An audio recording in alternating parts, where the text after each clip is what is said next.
Mis primeras palabras no van a ser de agradecimiento, ahora vendrán, sino de unirme a la memoria de todo lo vivido ese 29 de octubre en la Dana que todos conocemos ya en el mundo entero como la Dana de Valencia.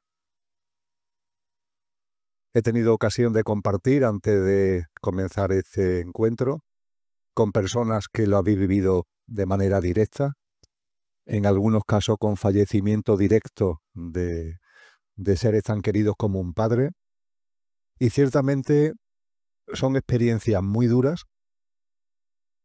que también es verdad que se pueden vivir tanto en el momento como posteriormente de maneras diferentes en función del estado de conciencia de cada uno. En ese sentido, a Yolanda, a María del Mar, por ejemplo, les agradezco lo que han compartido conmigo antes de arrancar, porque pone de manifiesto que siempre hay un dolor, lógicamente, pero cuando ese dolor se vive desde la conciencia, se aprenden, se sacan lecciones de experiencia que sirven para expandir la conciencia. Ninguna de las almas que desencarnaron en aquel momento han muerto, todas están vivas.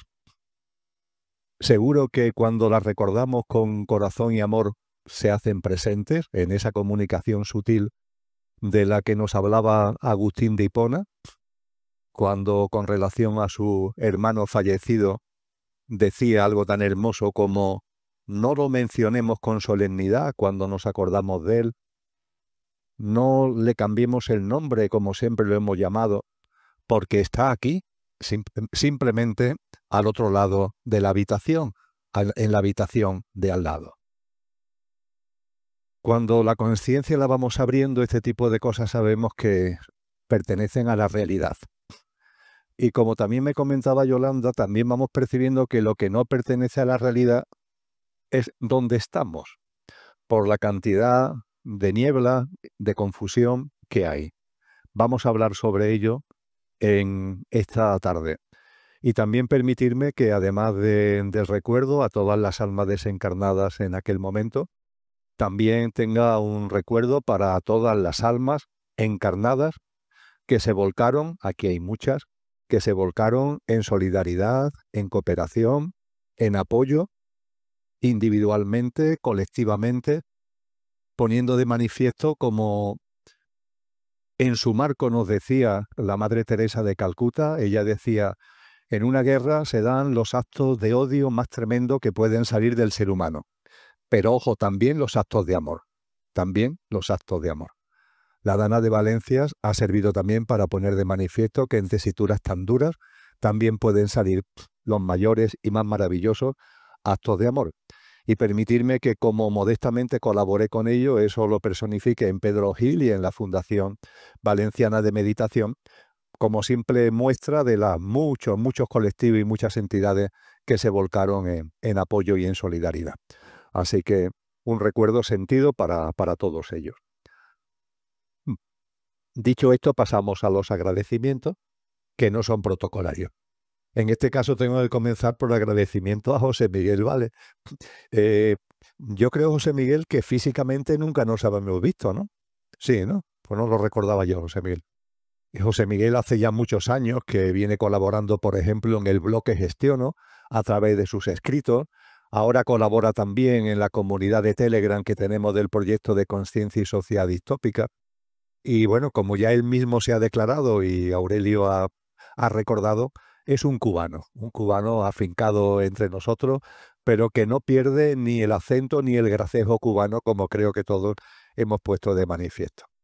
Y qué bello lo que nos ha resumido en ese poema, que podíamos de alguna forma sintetizar en la frase de esa voz que nos habla continuamente y nos dice: yo solo soy eso, la vida a cada instante, la vida de momento en momento, la vida en el aquí y ahora. Ojalá esa voz la tuviéramos presente con más frecuencia, porque la vida, sin ningún tipo de duda, es este momento. Y para vosotros y para mí, la vida es este momento, el que estamos aquí ahora compartiendo. Y en ese sentido, pues en nombre propio, pero también creo que en nombre de vosotros y de vosotras, agradecerle a Aurelio y a tú mismo la organización de este evento.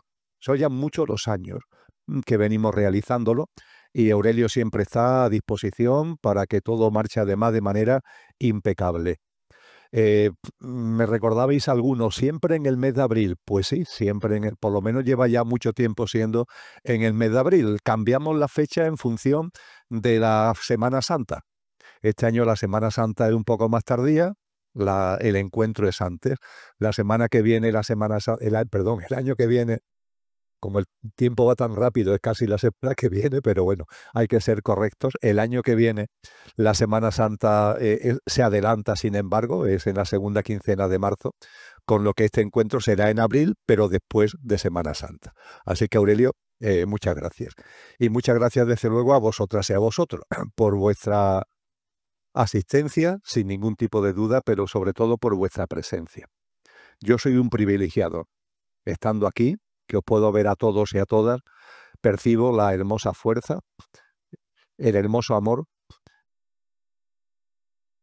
No me gusta utilizar mucho la palabra energía porque sirve lo mismo que para un roto que para un descosido, pero en definitiva también la hermosa energía de alta vibración que estáis generando en este encuentro. Y a partir de ahí hablaba Aurelio del periódico El Clarín, un periódico de mucho prestigio y peso en Argentina. La anécdota sobre el Betis la voy a dejar a un lado. Para los que sois del Valencia, no sé cómo habrá quedado, pero yo cuando venía para acá estaba a punto de terminar y está, ¿eh? Por fin ha ganado el Valencia. Magnífico, magnífico. Aquí se están alegrando los amigos de Valencia, yo también me alegro, y los amigos de Barcelona que andan por ahí me temo que también están ahí celebrándolo. Yo cuando venía para acá iban empate a 1 y estaban en el descuento. Pero es verdad que el Valencia estaba haciendo contragolpes peligrosillos. Bien, lo que sacaba el periódico El Clarín forma parte de la rivalidad sana que hay en la ciudad de Sevilla entre el Betis y el Sevilla. Los derbis Betis-Sevilla son derbis muy especiales. Este último pues congregó en el campo a casi 60.000 personas que lo viven de una forma muy, muy intensa, y la noticia del Clarín hacía referencia a ello. Y solamente con esa rivalidad sana, le pido a los del Valencia que sigan la racha, por favor, que sigáis la racha, que el próximo partido es contra el Sevilla, así que por favor, dicho desde el cariño a mis amigos que tengo mucho y familiares del Sevilla, pero no puedo evitar esta rivalidad sana, que si es sana, es divertida y es estupenda. Bien, pero lo del Clarín me va a servir, ya dejando la broma a un lado. Al mencionar al Clarín, ha dicho Aurelio, es un periódico que podemos de alguna forma marcar alguna similitud por su peso social con El País en España, ¿verdad? Bien, pues yo me voy a remontar al País, no estaba preparado con Aurelio, pero me lo ha puesto muy fácil. Voy a remontarme al País en su edición del primer domingo del año 2025. Una edición muy especial. Esa edición del diario El País arrancó con una portada que, si compráis el periódico en papel, cogía toda la página. Si lo veis en internet, también está muy destacado. Y el titular de la portada del País del 5 de enero, primer domingo del año 2025, decía: hacia el nuevo orden mundial. Hacia el nuevo orden mundial. Después, lógicamente, había una serie de comentarios, etcétera, etcétera. Pero fijaros el titular. Me llamó la atención porque, hombre, en determinados círculos hace tiempo que se viene hablando del nuevo orden mundial, pero forma parte, por así decir, de un argot, de una manera de hablar de círculos muy reducidos, y que incluso desde el punto de vista del establishment y de los medios de comunicación que pertenecen al establishment, no se quería entrar en eso, ¿no? Y sin embargo, mirar por dónde un periódico de referencia, un medio de comunicación de referencia español, comienza el año, primer domingo del año, con este titular: hacia el nuevo orden mundial. ¿Cuántas veces hemos hablado aquí, en los encuentros que tenemos anualmente, de esa expresión de la cultura maya, que es la sala de los espejos. ¿Cuántas veces, amigos y amigas? Esa sala de los espejos que ellos nos decían que llegaría en un momento concreto a la humanidad cuando estuviéramos cercanos a un cambio de ciclo, lo que coloquialmente llamamos el surgimiento de una nueva humanidad, y que cuando nos estuviéramos acercando a ese momento, todo estaría a la vista.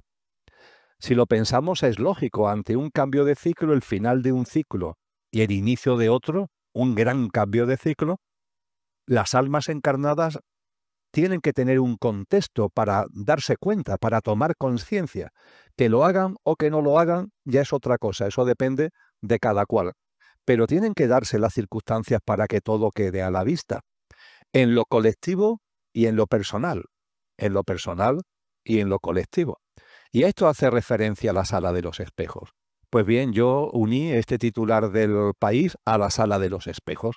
Todo está a la vista, ya más claro no te lo pueden decir. Acabamos de iniciar el año 2025 y ¿hacia dónde vamos? Hacia el nuevo orden mundial. Más claro, imposible. Más claro, el agua. Ciertamente el año 2024 ha sido un año que a mí me gusta compartir, donde se han culminado los cimientos del edificio del nuevo orden mundial. Los cimientos. Yo no soy un técnico en obras, ni mucho menos, pero bueno, sí sé que cuando se va a hacer un edificio, lo más laborioso y lo que normalmente además ocupa más tiempo es la cimentación. Una vez que ya se han culminado, se han forjado, se han elaborado, se han hecho los cimientos, ya van apareciendo las plantas y las plantas ya van a un ritmo, por así decir, más rápido, ¿no? A veces nos maravillamos que un edificio que lleva ahí un tiempo en obra empiezan a aparecer las plantas muy rápidas. Bueno, porque es que la labor de cimentación, movimiento de tierra, cimentar, es una labor ardua que suele ocupar mucho tiempo.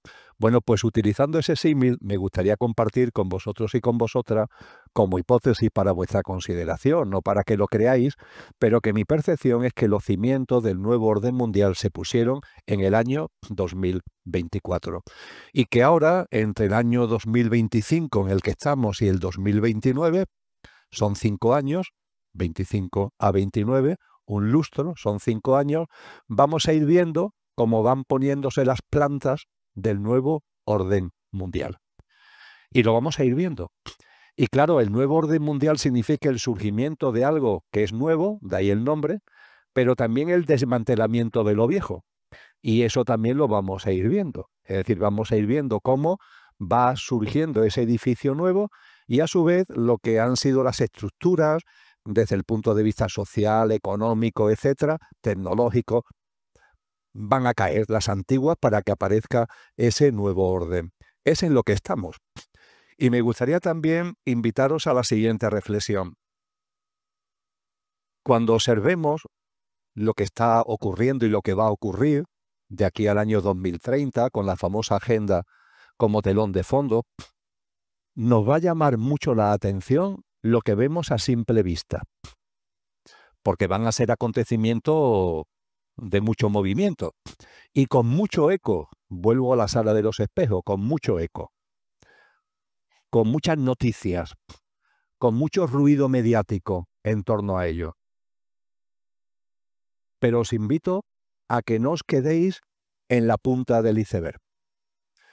Que no olvidéis que lo que vemos de mano de ellos, la sala de los espejos nos muestra todo. Y también nos muestra que lo que veamos de manos de ellos, lo que nos digan los medios de comunicación, lo que nos digan los foros que pertenecen, entre comillas, a esos mismos que están promoviendo el nuevo orden mundial, lo que nos muestran es solo la punta del iceberg. Si consultáis Wikipedia, nos dice que un iceberg, todos sabemos lo que es, ¿verdad? Una masa de hielo que se ha desgajado de un glacial y anda por el océano.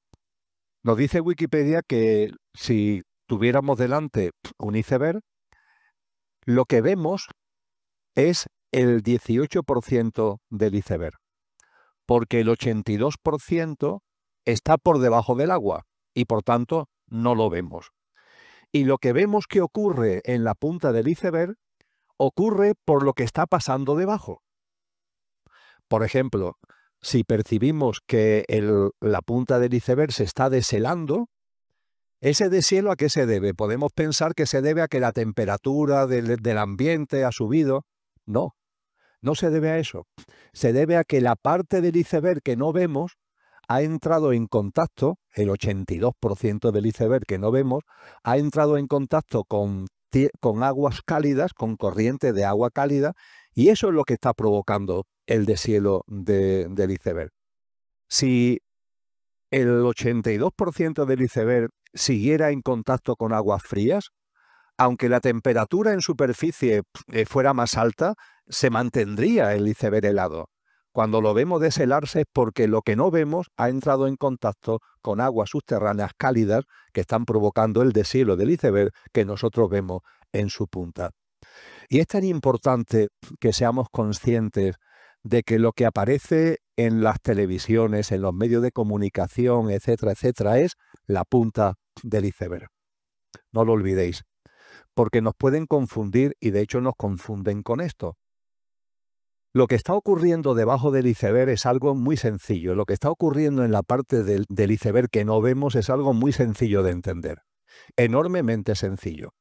Este sistema, cuando hablo de sistema me refiero a los que dominan el sistema socioeconómico, aquellos que a través del sistema socioeconómico dominan, controlan el entramado político institucional, e igualmente dominan y controlan el complejo tecnológico y militar, esos que están al frente de este sistema, el cristianismo lo llama así, sistema, también a veces lo llama mundo, pero no mundo como el planeta, sino mundo como sistema. Los que están ahí hace ya tiempo dirigiendo este mundo, este sistema, ante el nuevo orden mundial, están en batalla auténtica entre ellos. Están en una lucha abierta entre ellos para ocupar las posiciones de privilegio de ese nuevo orden mundial. Lo que denominamos coloquialmente la élite son muy pocos. Eso también lo hemos hablado aquí en más de una ocasión. Son muy pocos. No hace mucho, en el proyecto este de conciencia y sociedad distópica, en la comunidad de Telegram, publicamos un artículo donde se recogen las grandes fortunas personales, las grandes fortunas familiares, los paquetes accionariales de las grandes corporaciones tecnológicas y los fondos de inversión más importantes que hay en el mundo. Esto es también punta del iceberg. Es decir, tenemos datos de quiénes son las personas más ricas. Tenemos datos de cuáles son las familias con mayor fortuna. Tenemos también información de las corporaciones, de las grandes corporaciones transnacionales, fundamentalmente tecnológicas, pero también hay otras. Y tenemos los datos de los fondos de inversión y de lo que manejan los fondos de inversión. Cuando todo esto lo ponemos a la vista, ahí están lo que está dominando el sistema socioeconómico, el entramado político institucional y también igualmente el complejo tecnológico y militar. Pero claro, si bajamos a la punta del iceberg, podíamos comprobar que si unimos todo eso y empezamos a contarlos, estamos hablando de muy pocas personas. Porque finalmente esos paquetes accionariales, por ejemplo, o los que están detrás de los fondos de inversión, por ejemplo, son habas contadas, son muy pocas personas. A mi modesto entender, no son más de 40 en estos momentos. Y no solamente no son más de 40, sino que cada vez son menos, porque están en pugna entre ellos. Estas personas que acumulan y acumulan y acumulan, estas personas, entre ellas no hay amistad, entre ellas no hay hermandad. Están, como decía hace un momento, en lucha para tener más. Son personas ególatras, son personas egoístas al máximo, y entre ellos están en lucha. Y esta lucha se ha acentuado en estos momentos porque lo que se está jugando es las posiciones de privilegio para un nuevo sistema, para un nuevo orden, para ese nuevo orden mundial. Y eso es lo que está ocurriendo por debajo, en la parte que no vemos del iceberg. ¿Qué es lo que vemos nosotros en la punta del iceberg? Muchos conflictos, muchas tensiones. Ojo, esos conflictos y tensiones tienen que ver con lo que está pasando por debajo. verbigracia, por ejemplo. Todo lo que tiene que ver con las noticias que ahora están más en el candelero, lo de Ucrania, por ejemplo. Los intentos de que la guerra termine, o no digamos ya lo de los últimos días, el tema de los aranceles, ¿no? Que todos los medios de comunicación están hablando. Esto tiene un sentido.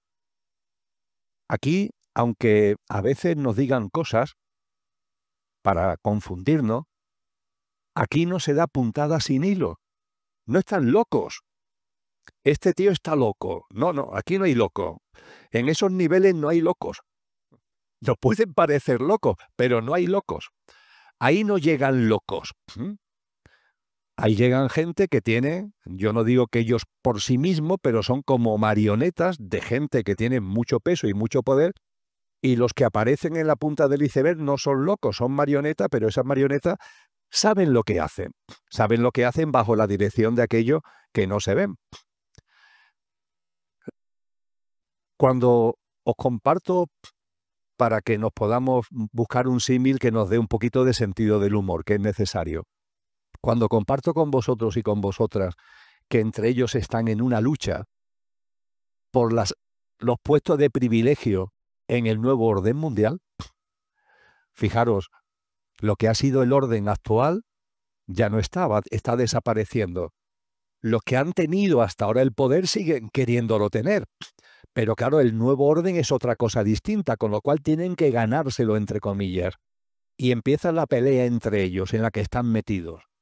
Pues bien, para que nos podamos hacer una idea gráfica y que sea también divertida, ¿quién no ha oído hablar, e incluso seguro que muchos hemos jugado a ello, a lo que se llama el juego de la silla? ¿Quién no ha jugado alguna vez al juego de las sillas? Hay unas cuantas sillas y gente que están normalmente bailando en torno a las sillas. Y cuando la música se para, hay que sentarse. Pero siempre hay una silla menos que el número de personas que están girando en torno a la silla, con lo cual uno se queda sin silla.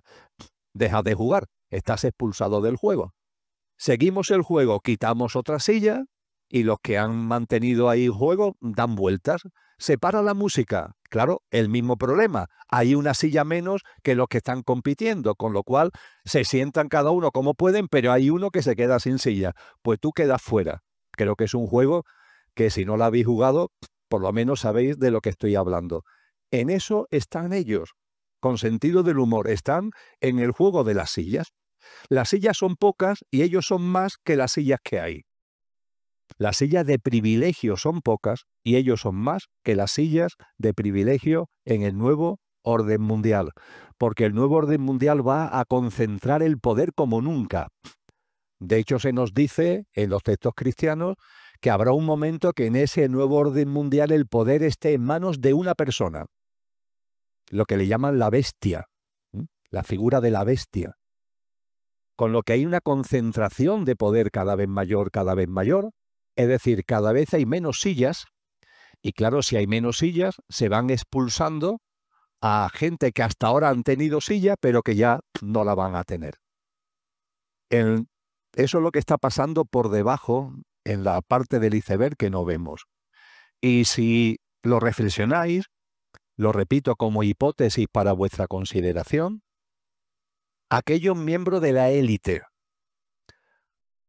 que en la punta del iceberg están representados por Europa, por la política europea, por la economía europea, los miembros de la élite bajo la punta del bajo el agua, en la parte del iceberg que no vemos, cuya representación en la parte del iceberg que sí vemos es Europa, la economía europea, la socioeconomía europea, la política europea. A esos, los otros han tomado el acuerdo de dejarlo sin sillas. Hay que echar a gente, y oye, aquí vamos a llegar a acuerdos entre nosotros. Entre ellos no se llevan bien, pero oye, hay que quitar a gente. ¿Por qué no nos ponemos de acuerdo y le damos una puñalada trapera a estos para quitárnoslos de en medio? Me estoy expresando muy coloquialmente. ¿Qué es lo que estamos viendo? Fijaros, de pronto, la élite que está representada en la punta del iceberg por Estados Unidos, y en particular por Donald Trump, tiende cables, tiende puentes hacia la élite que representa Putin. Y evidentemente la élite que representa Putin tiene una relación muy estrecha con la élite china, la élite representada por China. ¿Qué cosa más rara? Que Rusia y Estados Unidos, que siempre se han llevado mal, entre comillas, y Rusia y China, perdón, y China y Estados Unidos, que se llevan mal, mira por dónde ahora Estados Unidos tiende puentes, tiende la mano a Rusia, sabiendo además que Rusia tiene una relación muy estrecha con China. Pero claro, no olvidéis tampoco de una cosa, y es que Rusia y China lideran una cosa que se llaman el BRICS. Y el BRICS es un acrónimo de una organización de países que cada vez tiene más peso. Las siglas son de Brasil, Rusia, la India, China y Sudáfrica. Pero se le han unido más países. Y en medio, pillado por un sitio y por otro, Europa. Y Europa dando como gritos de que tiene que hacer cosas ¿ante qué? Lo que nos dicen los medios de comunicación, hay que rearmarse. ¿Rearmarse? Si Europa no tiene prácticamente industria militar, la tiene, pero en comparación con la industria estadounidense es muy poca cosa. Si de cada 100 euros que Europa gasta en gasto militar, de cada 100 euros, 65 van a industrias americanas, porque son las que fabrican armamento de mejor tecnología y más puntero. Que cuando nos dicen en el telediario que Europa va a gastarse 800.000 millones de euros en rearmarse, lo que nos están diciendo es que están firmando un cheque en blanco de más de $500 millones de euros para las corporaciones norteamericanas. Yo diría que lo que estamos viendo actualmente detrás de estas declaraciones rimbombantes es que Europa, es decir, los miembros de la élite que por debajo del iceberg, aparte que no vemos, en la punta del iceberg están representados por Europa, han aceptado el pasar a posiciones secundarias. Lo han aceptado. Han aceptado que ante las alianzas estratégicas que han hecho los otros miembros de la élite, ellos no van a tener un lugar de privilegio. Eso sí, lo que sí quieren es que, aunque no sean posiciones de privilegio, tengan sillas en la segunda fila. Y eso van a tenérselo que ganar, por cierto. Y se lo van a tener que ganar precisamente con cosas como la que estamos diciendo, canalizando dinero nuestro, dinero de los ciudadanos europeos, a las corporaciones militares norteamericanas. ¿De verdad alguien en su sano juicio se cree que Rusia va a invadir Europa? ¿De verdad? Vamos a ver, yo no digo que no vaya a haber algún escarceo militar en alguno de los países que antes pertenecían a la Unión Soviética, pero que Rusia va a invadir Europa.